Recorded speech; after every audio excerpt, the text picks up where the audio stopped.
কিন্তু আসলে রমাদানে শয়তানকে চেইন আপ করা হয়। বিষ্ণু বলেছেন, মান কামা রমাদানা ঈমানান ওয়া ইহতিসাবা গুফিরা লাহু মা তাকাদ্দামা মিন যামবি। রমাদানে যারা কিয়ামুল লাইল করলো, আল্লাহর প্রতি বিশ্বাসী হয়ে, সওয়াবের প্রত্যাশী হয়ে, তাদের আগের সব গুনাহগুলো মাফ করে দেওয়া হবে। সুবহানাল্লাহি ওয়া বিহামদিহি।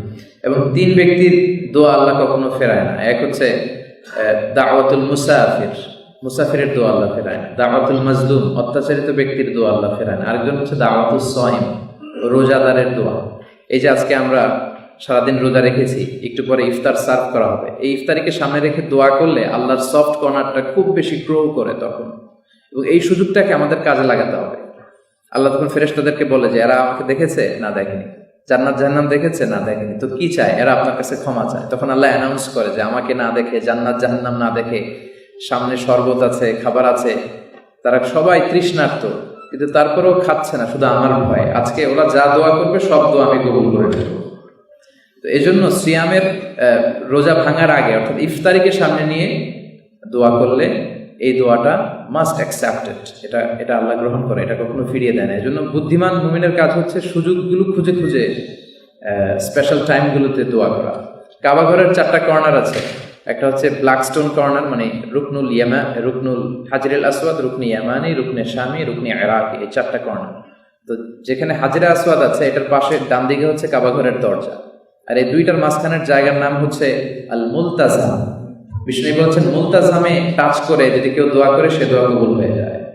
সাইয়েদনা ইবনু উমর, উনি ওনার শরীর, ওনার গাল এই কাবা ঘরের মুলতাজামে লাগিয়ে কাঁদতেন আর আল্লাহর কাছে দোয়া করতেন। এখানে দোয়া করলে মাস্ট অ্যাকসেপ্টেড।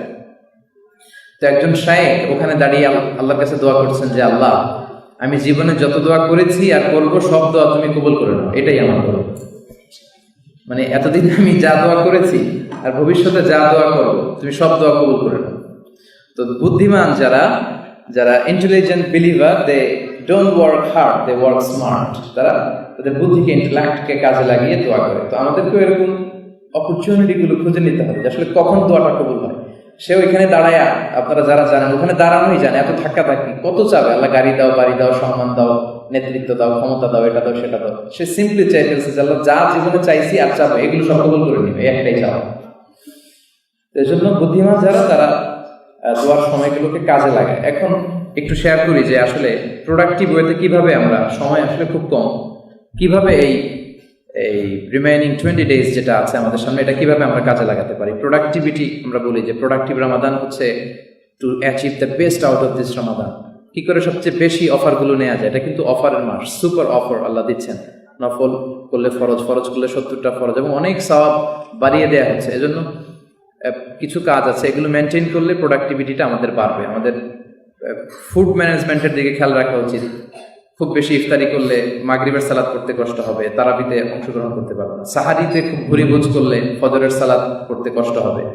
স্লিপ ম্যানেজমেন্টটা খেয়াল রাখতে হবে। এটাও ফজরের সালাতের পরে লম্বা ঘুম দিয়ে যদি জোহর কাজা হয়ে যায়, আমাদের প্রোডাক্টিভিটি কিন্তু কমে যাচ্ছে।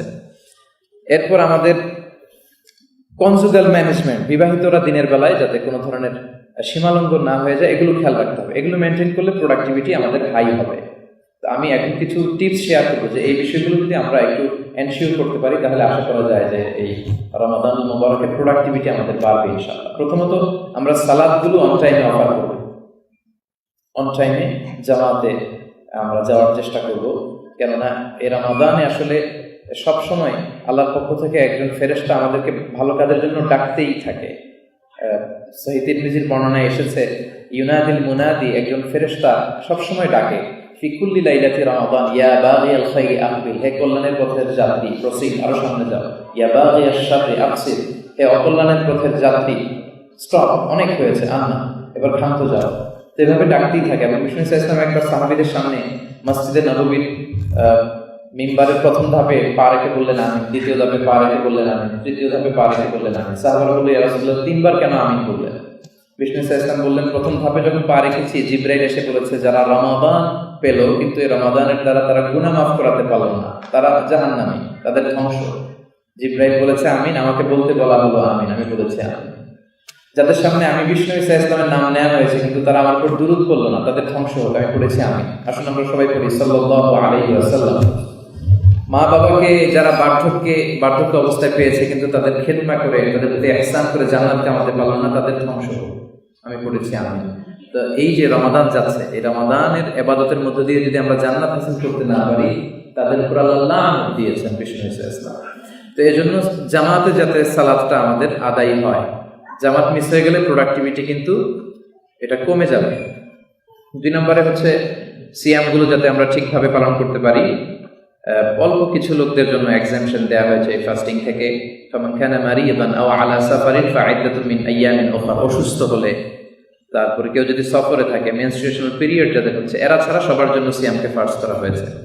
তেলাওয়াতুল কোরআন, শুরুতে আমরা যে রিমাইন্ডার দিয়েছিলাম যে যেহেতু এটা কোরআন নাজিলের মাস, আমরা কোরআনটা খুব বেশি বেশি পড়ব। সোশ্যাল মিডিয়াতে মাঝে মাঝে একটা টিপস পাওয়া যায় যে কি করে 1 মাসে আপনি সহজে কোরআন খতম করতে পারেন। সেখানে বলা হচ্ছে যে প্রত্যেক সালাতের পরে যদি আপনি 4 পৃষ্ঠা করে কোরআন পড়েন, তাহলে প্রতিদিন 5 ওয়াক্তে যদি 4 পৃষ্ঠা করে পড়েন, তাহলে আপনার 20 পৃষ্ঠা হয়ে যায় আর কি। ফজরের সালাতের পরে 4 পৃষ্ঠা পড়াটা কিন্তু আসলে খুব কঠিন না। আবার জোহরের সালাতের পরে 4 পৃষ্ঠা, it's not a big deal, এটা কিন্তু পড়াই যাচ্ছে। এতে করে 5 ওয়াক্তে আমাদের হয়ে যাচ্ছে 4 5 20, মানে 20 পৃষ্ঠা। আর 20 পৃষ্ঠায় কিন্তু 1 পারা হয়ে যায়।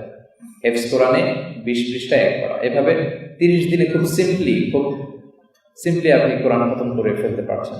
তো আমরা যাতে অ্যাটলিস্ট শুরু থেকে শেষ পর্যন্ত একবার কোরআন পড়তে পারি, কোরআনটা শেষ করতে পারি, এটা যেন আমরা একটু খেয়াল রাখি। সালাতুত তারাবি এবং কিয়ামুল লাইলে যাতে আমরা অংশগ্রহণ করি, কারণ বিষ্ণু বলেছেন যারা কিয়ামুল লাইলে অংশগ্রহণ করবে তাদের পূর্বের সব গুনাহ আল্লাহ মাফ করে দেবে। এক্ষেত্রে 8 রাকাত না 20 রাকাত, আমাদের বাংলাদেশে আমরা খুব অতি উৎসাহী এগুলো নিয়ে তর্ক বিতর্ক করতে। তো এটা আসলে ফ্লেক্সিবিলিটি দিয়ে দেওয়া হয়েছে। বিষ্ণু ইসলাম 8 রাকাত করেছেন, উমর ফারুক পরবর্তীতে 20 রাকাত করেছেন। তাদের অথরিটি ছিল সেটা করার। যার যতটুকু সুযোগ হয়, যত বেশি কিয়ামুল লাইলে অংশগ্রহণ করা যায়। এরপর হচ্ছে সালাতুত তাহাজ্জুদ, ভেরি ইম্পর্টেন্ট পয়েন্ট, এটা একটু খেয়াল করে শুনবেন।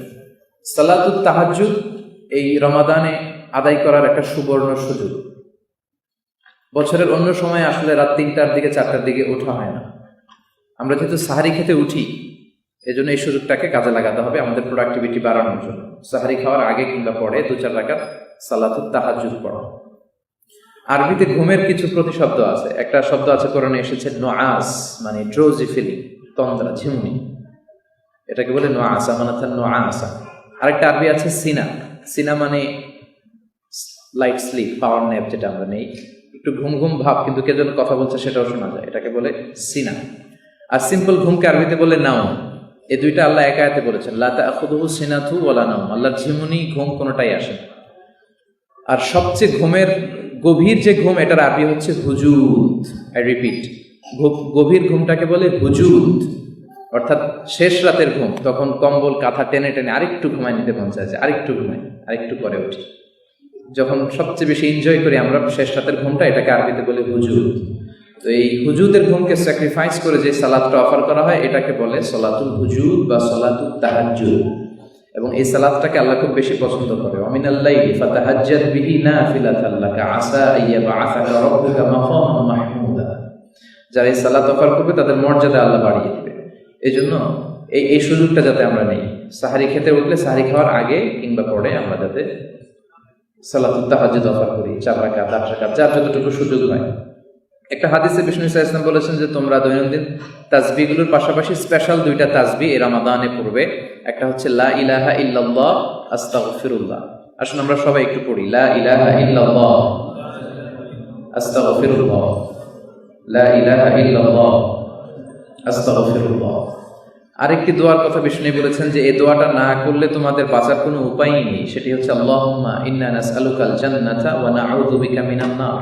হে আল্লাহ, আমরা আপনার কাছে জান্নাত চাই, জাহান্নাম থেকে পানাহ চাই। আসুন এই দোয়াটিও আমরা একসাথে পড়ি, আল্লাহুম্মা ইন্না নাসআলুকাল জান্নাতা ওয়া নাউযু বিকা মিনান নার। আল্লাহুম্মা ইন্না নাসআলুকাল জান্নাতা ওয়া নাউযু বিকা মিনান নার। এরপরে যত বেশি সাদাকা করা যায়, চ্যারিটি করা যায়, প্রতিদিন বা প্রতি সপ্তাহে আমরা যদি একটু একটু করে চ্যারিটি করি, দান করাকে আল্লাহ খুব পছন্দ করেন। আর যেহেতু রমাদানের সওয়াবকে মাল্টিপল করে দেওয়া হচ্ছে, আমাদের উচিত বেশি বেশি দান করা। যারা পৃথিবীতে বেশি দান করেছে তারা কিয়ামতের দিন আমলনামা দেখে বিশ্বাসই করবে না যে এটা তার আমলনামা। আল্লাহকে বলবে, আল্লাহ এটা আমার আমলনামা না, ফেরেশতারা ভুল করে আরেকজনের আমলনামা আমাকে দিয়েছে। আল্লাহর ফেরেশতারা আসলে ভুল করে, তো আল্লাহ বলবেন এটা তোমারই আমল না। সে বলবে না, এত আমল তো আমি করিনি।